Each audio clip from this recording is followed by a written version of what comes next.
Hello, my name is John Nagoski, and I'm a native speaker of English from Wisconsin in the USA. I would like to introduce to you my English reading channel with questions and answers. Ferdinand of Aragon, 1452 to 1516. Ferdinand of Aragon was the son of John II, King of the Spanish provinces of Navarre and Aragon. For centuries before Ferdinand's time, Spain had been divided into a number of petty kingdoms.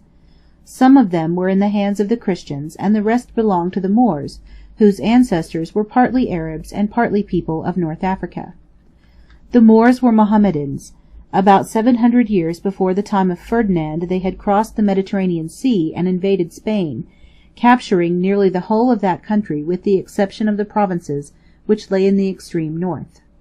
For a long time, therefore, Spain was a Mohammedan country, but the Spanish Christians became more numerous and more powerful, and during the time of the Crusades they were almost continually at war with their Moorish neighbors. At the time that Ferdinand was born, they had regained all Spain except the one kingdom of Granada. In Granada several thousand Moors still lived. They irrigated the land and cultivated rice. They planted mulberry trees and were famed for their production of silk. They even grew sugar cane, and were the first to make Europeans acquainted with sugar. The beautiful city of Granada was their capital and great stronghold at the time when Ferdinand became king, and even today travelers go by thousands to see the remains of its splendid palaces. Ferdinand married Isabella, who was the Queen of Castile, so that under these two sovereigns 3 of the Christian kingdoms of Spain, Aragon, Navarre, and Castile, were united. It seemed to them, however, a disgrace to Christianity as well as an injury to Spain that there should be a Mohammedan kingdom in their country. They therefore determined to add Granada to their domains, and a bitter war against the Moors was begun. General Gonsalvo, a famous soldier whom the Spaniards still delight to call the Great Captain, was put in command of the Spanish army. Granada was invaded.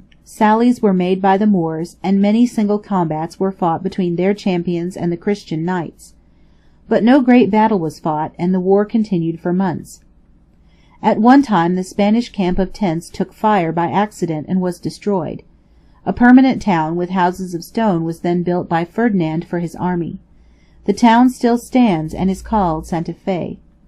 When the Moorish king, who was named Boabdil, heard that King Ferdinand had threatened to take Granada, he laughed in scorn. Nevertheless, he at once made ready to defend his city. The war lasted more than 10 years. The Moors defended themselves bravely, but the Spaniards devastated the fruitful lands of their country, totally destroyed 24 of their principal towns, and then besieged the city of Granada itself. The Moors held out bravely for almost a year, then, being on the verge of starvation, they surrendered Granada. It was agreed that Boabdil should reign over a small territory, and should do homage to Ferdinand for it. He soon grew tired of his little kingdom, however, and crossed the Mediterranean to Africa, where, not long afterwards, he perished in battle. He was the last of the Moorish kings of Spain. The year 1492 proved to be a memorable one for Ferdinand and Isabella, and for the country which they governed. It began with the conquest of Granada, and it ended in seeing Spain's condition wonderfully improved in almost every particular. For 200 years the Turks had been the terror of Christendom. Christians who traded with India were obliged to sail across the Mediterranean Sea, and to pass through lands that belonged to the Turks to reach that country. They had also to bring back through those lands and across the Mediterranean whatever goods they bought in India. Their ships and cargoes were often captured by Turkish pirates, and the owners and crews were made slaves. Thousands of such Christian slaves were chained to the rowing benches of the Turkish galleys, and were cruelly whipped if they did not obey their masters. The people of those times wished to find a way by which to reach India without encountering these difficulties and dangers. More than once did the different nations of Europe join together to make war against the Turks.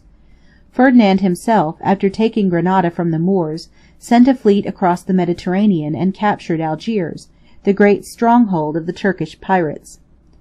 Many Italian, Spanish, and Portuguese Christians who had been slaves for years came home, most of them sick and all of them poor. You can imagine how the sight of them, when they landed, made the people wish for some safer way to India. When, therefore, Columbus offered to find one, Ferdinand and Isabella supplied him with money and ships and men. He did not, indeed, find a new way to India, but he thought he had done so, and so did the king and queen.